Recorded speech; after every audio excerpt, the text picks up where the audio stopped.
অবশেষে তোমাদের মাধ্যমিকের টেস্ট পরীক্ষার সামনে তোমরা অনেকেই চিন্তার মধ্যে রয়েছো। টেস্ট পরীক্ষায় কিভাবে ভালো নম্বর তুলবো, কোন প্রশ্নগুলো পড়ে যাব, সাজেশন কি পড়ে গেলে আমাদের ভালো হবে, সমস্ত কিছু বিস্তারিত বলবো। ও তোমাদের একে একে প্রথম তোমাদের মাধ্যমিকের টেস্ট এক্সামের যে নতুন রুলস রয়েছে, ঠিক আছে, যেটা বোর্ডের তরফ থেকে বলে দেওয়া হয়েছে প্রত্যেকটি স্কুলে, সেই রুলস সম্বন্ধে তোমাদের জানা দরকার। আর দ্বিতীয় হচ্ছে সাজেশন, যেখান থেকে তোমরা অত্যাধিক পরিমাণে কমন পাবে সেই সাজেশন সম্বন্ধে বলবো।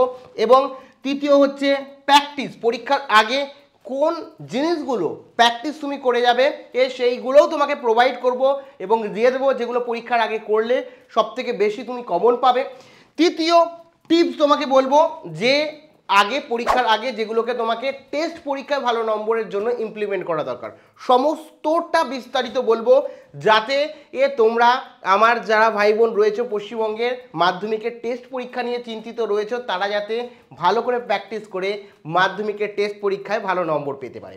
একে একে বিস্তারিত আলোচনা করব। তার আগে তোমাদের কাছে ছোট্ট একটা অনুরোধ, যারা আমাদের পরিবারের নতুন সদস্য, নতুন ভিডিও দেখছো বা এখনো পর্যন্ত সাবস্ক্রাইব করোনি, তারা সাবস্ক্রাইব করো, বেল আইকনে ক্লিক করো, সাবস্ক্রাইব বাটনে এবং বেল আইকনে ক্লিক করে আমাদের পরিবারের সদস্য হয়ে ওঠো। দেখো, সবার প্রথমেই তোমাদের প্রত্যেকে জানিয়ে রাখি, তোমরা যারা স্টুডেন্ট রয়েছো, টেস্ট পরীক্ষার রুল সম্বন্ধে তোমাদের প্রত্যেকের জানা দরকার। যে টেস্ট পরীক্ষায় এবছর স্পেশালি একটা রুলস দিয়েছে, তোমরা জানো এই মুহূর্তে আরজি করের যে ঘটনা, সেই ঘটনা নিয়ে কিন্তু বিভিন্ন রকমভাবে বিষয় উঠে এসছে। তো পরীক্ষায় আসার একটা সম্ভাবনা অনেকের মুখে শোনা যাচ্ছিল, সেগুলো কিন্তু করার নির্দেশ দেওয়া আছে। পরীক্ষায় আরজি করের ঘটনা বা এরকম কোনো মানে রিসেন্ট ঘটনা নিয়ে কোনো মানে প্রশ্ন করা যাবে না, সেটা বাংলা হোক, ইংলিশ হোক, প্যারাগ্রাফ হোক, কোনো জায়গায় কোশ্চেন করা যাবে না। অযথা এগুলোর ওপর খেটে তোমাদের লাভ নেই। দ্বিতীয় যেটা ইম্পর্টেন্ট বিষয়, প্রত্যেকটা স্কুলকে কিন্তু বলে দিয়েছে যে প্রত্যেকটা স্কুলকে বোর্ড বলে দিয়েছে, প্রত্যেকটা স্কুলকে একটা রুলস রেগুলেশন বলে দিয়েছে। কি বলেছে? যে তোমাদের যে প্রশ্নপত্র স্কুল করবে সেটা নিজস্ব স্কুলই তৈরি করবে, তোমরা প্রত্যেকে জানো। কিন্তু আগে কি হতো, ধরো একটা এলাকায় 4টে স্কুল রয়েছে, ধরো হয় এরকম গার্লস আর বয়েজ পাশাপাশি থাকে, তোমরাও হয়তো কোনো না কোনো স্কুলে পড়ো, তার গার্লস আলাদা, বয়েজ আলাদা রয়েছে এবং পাশাপাশি রয়েছে, বা তোমাদের এরিয়ায় 4-5টা স্কুল রয়েছে। এক্ষেত্রে কী করতো, একটা স্কুল কোশ্চেন তৈরি করতো, অন্যান্য স্কুল সেম কোশ্চেনটা ডেলিভারি করতো এবং একই দিনে পরীক্ষা নিত, এরকমও দেখা গেছে। তো এই মুহূর্তে দাঁড়িয়ে সেটা যাতে না হয়, সেটার কিন্তু নির্দেশিকা দিয়ে দেওয়া হয়েছে।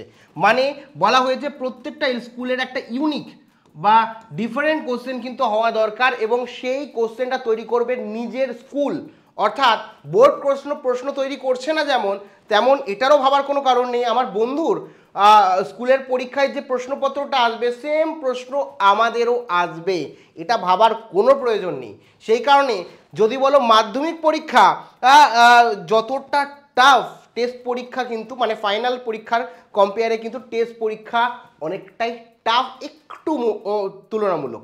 তো কাজে চিন্তার বিষয় নিয়ে আমি সমস্তটা প্র্যাকটিক্যাল তোমাদের বললাম। দেখো, যেটা বাস্তব সেটা জানানোর দায়িত্ব আমার। আরও বিভিন্ন রুলস রেগুলেশন আছে যেগুলো তোমাদের না জানলেও কোনো সমস্যা নেই, কিন্তু এটা জানা দরকার যে তোমার স্কুল এবং তোমার পাশের স্কুল, তোমার বন্ধুর স্কুল, প্রত্যেকের এক কোশ্চেন হবে না, স্কুল কোশ্চেন করবে এবং করার নির্দেশিকা দেওয়া হয়েছে যাতে প্রশ্ন বা প্রশ্নপত্র এক না হয়। তো এক্ষেত্রে আগে বলে রাখি, এখন সাজেশন। দেখো, অনেক এরকম স্টুডেন্ট রয়েছে, প্রত্যেকে এক স্টুডেন্ট না, কিছু এরকম আমার ভাই বোন রয়েছে যারা ধরো অ্যাকচুয়ালি এখন পুরো কমপ্লিট করে ফেলেছো সিলেবাস। অনেক স্টুডেন্ট রয়েছে আমার এখনও পর্যন্ত কমপ্লিট করতে পারোনি সিলেবাস, আমি জানি ম্যাক্সিমাম স্টুডেন্টই কমপ্লিট করে ফেলেছো। বিশেষ করে অঙ্কের ক্ষেত্রে যদি দেখি, অনেক এরকম আমার ভাই বোন রয়েছে যারা কোনো মতেই এখনও পর্যন্ত কমপ্লিট করে উঠতে পারোনি সাজেশন। তাদের জন্য তো বেস্ট অপশান রয়েছে। দেখো, বেস্ট অপশান রয়েছে যে টেস্ট পরীক্ষা এবং ফাইনাল পরীক্ষা দুটোর জন্যই একটা সাজেশন কোর্স, যেটা আমাদের প্রত্যেক বছরের ব্রহ্মাস্ত্র, যেটা আগের বছর 98% কমন এসেছিল, তার আগের বছরও প্রায় ওরকমই কমন এসেছিল। প্রত্যেক বছর আমি মানে পরীক্ষার শেষে প্রশ্নপত্রের সাথে সাজেশন মিলিয়ে দেখিয়ে দিই কত পার্সেন্ট কমন আসে হাতে কলমে। তো প্রুফও দিয়েছি। তো আগের বছর প্রায় 98% এর কাছাকাছি কমন এসছে, ধরলে সেটা 100%-এর থেকেও বেশি হয়ে দাঁড়ায়। তো যাই হোক, তো তোমরা যারা এখনও পর্যন্ত এনরোল করোনি, লাইভ গুরু অ্যাপ গিয়ে কিন্তু তোমরা সরাসরি কোর্সটা নিয়ে নিতে পারো। ওখানে প্রশ্নসহ উত্তর চ্যাপ্টার ধরে পাটিগণিত, বীজগণিত, তোমার হচ্ছে জ্যামিতি পরিমিতি সমস্তটা করে দেওয়া আছে এবং শর্ট কোশ্চেন বড় কোশ্চেনও আলাদাভাবে করে দেওয়া আছে, যেখানে তোমাদের বই খোলারও প্রয়োজন নেই, প্রশ্ন উত্তর সমস্তটাই বুঝিয়ে করিয়ে দেওয়া এবং যেগুলো এবছরের জন্য ইম্পর্টেন্ট সেগুলো করে দেওয়া পারে। তো এখানে তোমাদের দ্বিতীয় যে বিষয়টা হচ্ছে প্র্যাকটিস, তোমাদের সেই কারণেই বললাম একটু বেশি খাটতে হবে, প্র্যাকটিস করবে। পুরো বই প্র্যাকটিস করতে যাবে, অনেকে বলবে না পুরো বই তো আমি কমপ্লিটই করিনি, এত অঙ্ক প্র্যাকটিস করবো কীভাবে? দেখো তার জন্য দুটো বিষয় তোমাদেরকে উল্লেখযোগ্য দুটো বিষয় তোমাদের দিয়ে দেবো। এক হচ্ছে প্রথম যেটা তোমরা এখানে দেখতে পাচ্ছ মাধ্যমিকের সেরা প্রশ্নপত্র আমি আগের বছর তৈরি করেছিলাম এবং এটাও এইবারের জন্য খুব ইম্পর্টেন্ট, প্রত্যেকটা স্কুলের জন্য এই কোশ্চেনটা খুব ইম্পর্টেন্ট আমি দিয়ে দেবো। দেখো এখানে শর্ট কোশ্চেন এবং এমসিকিউর কারণ সহ উল্লেখ করা আছে, শর্ট কোশ্চেনগুলো খুব ইম্পর্টেন্ট এখান থেকে, এই শর্ট কোশ্চেনগুলো করে দেওয়া আছে এবং বড কোশ্চেন এখানে করে দেওয়া আছে, ঠিক আছে। এবং যে এমআই লেখা রয়েছে, এমআই মানে তোমরা যারা নতুন আমার কাছে পড়ো না তারা জানো না অনলাইনে, তো এমআই মানে হচ্ছে মারাত্মক ইম্পর্টেন্ট, ঠিক আছে। তো তোমার যেগুলো মারাত্মক ইম্পর্টেন্ট এবারের জন্য এমআই দিয়ে দেওয়া রয়েছে, তো এগুলো খুব ভালো করে তোমরা দেখে নিও, ঠিক আছে।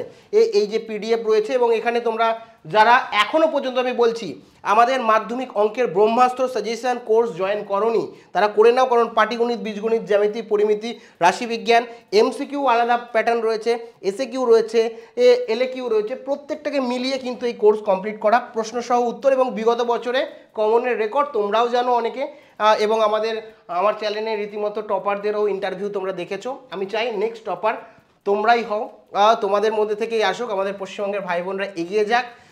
এই যে যারা আরও বেশি প্র্যাকটিস করতে চাইছো তাদের জন্য কয়েকটা আমি মানে প্রায় আগের বছর 90 থেকে 95টা তোমার পরীক্ষা স্কুলের প্রশ্নপত্র কেটেছি, যার মধ্যে থেকে আমি 5টা প্রশ্নপত্র ডিসাইড করেছি। এই প্রশ্নপত্রগুলো একবার তুমি যদি প্র্যাকটিস করে যাও, নিজেরা পরীক্ষা দাও, নিজেরা বাড়িতে বসে পরীক্ষা দেওয়া প্রশ্নপত্রগুলো ঠিক আছে এখানে দেওয়া রয়েছে, মানে সেরা প্রশ্নপত্রগুলো আমি এখানে রেখেছি, ঠিক আছে। পুরো ওয়েস্ট বেঙ্গল ব্যাপী সেরা প্রশ্নপত্র, যেখান থেকে কিন্তু তোমাদের দেখবে বা টেস্ট পরীক্ষায় বিভিন্ন স্কুলে আসতে চলেছে, কারণ এর বাইরে সেরকমভাবে দেবে না ইম্পর্টেন্ট। এগুলো যদি প্র্যাকটিস করো, এইগুলো যদি প্র্যাকটিস করো না, তাহলে কিন্তু তোমার মানে পরীক্ষা যদি একবার দিয়ে যাও তাহলে কিন্তু তোমার টেস্ট পরীক্ষায় ভালো নম্বর হতে বাধ্য অঙ্কে, ঠিক আছে, কোনো রকম সমস্যা তোমার হবে না, ঠিক আছে। তো এগুলো তোমরা প্র্যাকটিস করো, প্র্যাকটিস করার জন্য এগুলো আর বললাম তোমার মানে সাজেশন যদি বলো, এখানে সাজেশন রয়েছে প্রশ্ন সহ উত্তর এবং এই সেটটা, এই দুটো কমপ্লিট করে যাও, ম্যাথামেটিক্সে আর কোনো রকম তোমাদের সমস্যা হবে না। তো এখানে আমরা কি কি করলাম, তো প্র্যাকটিস আমরা করছি নিজেকে যাচাই করার জন্য, নিজে পরীক্ষার আগে নিজেকে 2-3বার পরীক্ষা দিয়ে দেবে, খুব জোর হলে 3টে প্রশ্নপত্রে তোমরা পরীক্ষা দাও, যে কোনো আমি প্রশ্নপত্র প্রোভাইড করে দিচ্ছি। কোথায় পাবে এই প্রশ্নপত্র? তো আমাদের যে তোমার হচ্ছে অ্যাপ রয়েছে তোমাদের দাদা ভাইয়ের লাইভ গুরু অ্যাপ, প্লে স্টোরে গিয়ে লাইভ গুরু বলে সার্চ করলে পেয়ে যাবে, অথবা আমাদের এই প্রথম কমেন্টে লিঙ্ক দেওয়া আছে, ওই লিঙ্কে ক্লিক করলে সরাসরি অ্যাপ ডাউনলোড করো ও ফোন নাম্বার দিয়ে রেজিস্টার করো। রেজিস্টার করার পর তোমরা দেখবে যে পিডিএফ সেকশন বা ইবুক বলে সেকশন পাবে, ওখানে যাবে, ওখানে গিয়ে কি হচ্ছে টেস্ট পরীক্ষার এই প্রশ্নপত্রগুলো তোমরা কিন্তু দেখে নিতে পারবে। ওই প্রশ্নপত্র দেখে তোমরা পরীক্ষা দাও এবং যারা এখনও পর্যন্ত আমাদের মাধ্যমিক ব্রহ্মাস্ত্র কোর্স জয়েন করোনি, ওখানে গিয়েই দেখতে পারবে, ওখান থেকে জয়েন করতে পারবে। এই মুহূর্তে তোমাদের জন্য স্পেশাল ডিসকাউন্ট রয়েছে প্রথম 100 জনের জন্য, যারা এখনও পর্যন্ত জয়েন করোনি, এখনই জয়েন করো, কারণ পরবর্তীকালে প্রাইস কিন্তু ইনক্রিজ হবে, বেড়ে যাবে।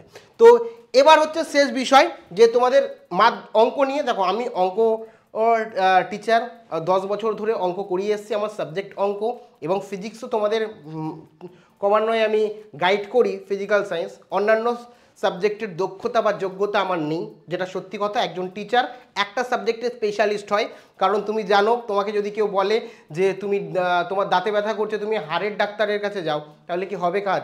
দাঁতের ডাক্তার কি হচ্ছে দাঁত সম্বন্ধে ভালো তোমার চিকিৎসা করতে পারবে, সেরকমই একটা হার্ট স্পেশালিস্ট হার্টের চিকিৎসা ভালো করতে পারবে। সেই কারণে আমি প্রত্যেকটা সাবজেক্টের সাজেশান দিতে পারবো না। আমি চেষ্টা করব যখন তোমাদের পরীক্ষা হবে তার আগে আগে বিভিন্ন স্পেশালিস্ট টিচার যারা রয়েছে, যারা হিস্ট্রি নিয়ে পড়াচ্ছে, যাদের সাবজেক্ট হিস্ট্রি, তারা হিস্ট্রি যাদের সাজেশান দেয় আমি ট্রাই করব। কিন্তু এখন তোমাদের জন্য ম্যাথামেটিক্স সাজেশন আমি দিয়ে রাখলাম। এবং তোমাদের প্রত্যেককে একটা বিষয় বলে রাখি, যে টিপস বললাম, এই টিপসের মধ্যে এই টেস্ট পরীক্ষার জন্য একটাই বিষয়, এই সময়টুকুর জন্য প্র্যাকটিস। এবং ইনফ্যাক্ট আমি যে তোমাদের ব্রহ্মাস্ত্র কোর্স বলেছি, ওই ব্রহ্মাস্ত্র কোর্সে পুরোটা প্রশ্নসহ উত্তর কমপ্লিট করে বুঝিয়ে বুঝিয়ে দেওয়া আছে, ওটা কমপ্লিট করো না। ওখান থেকে তুমি অনায়াসে তোমার প্রশ্ন যাই আসুক না কেন তুমি কমপ্লিট করতে পারবে, কোনো রকম অসুবিধা হবে না। তো বাদ বাকি নিজের কনফিডেন্স রাখো, প্র্যাকটিসে লেগে যাও। জানি আর কয়েকটা দিন হয়তো তোমাদের হাতে আছে, যা পড়েছো সেটা এনাফ, ঘাবড়ানোর কোনো বিষয় নেই। পরীক্ষা ভালো হবে, টেস্ট পরীক্ষা ভালো হবে এবং ফাইনালও দিতে পারবে। আর ফাইনালের জন্য তো দাদাভাই রয়েছে প্রস্তুত করানোর জন্য, চিন্তার কোনো বিষয় নেই। এখনও কোনো রকম জিজ্ঞাসা বা সমস্যা থাকলে কমেন্ট সেকশনে আমাকে জানাও এবং আমাদের যে অ্যাপ রয়েছে ডাউনলোড করো, তো ওখান থেকে সাজেশান সংগ্রহ করো এবং নিজের নাম্বারকে বাড়িয়ে নাও। প্রত্যেকে ভালো থেকো।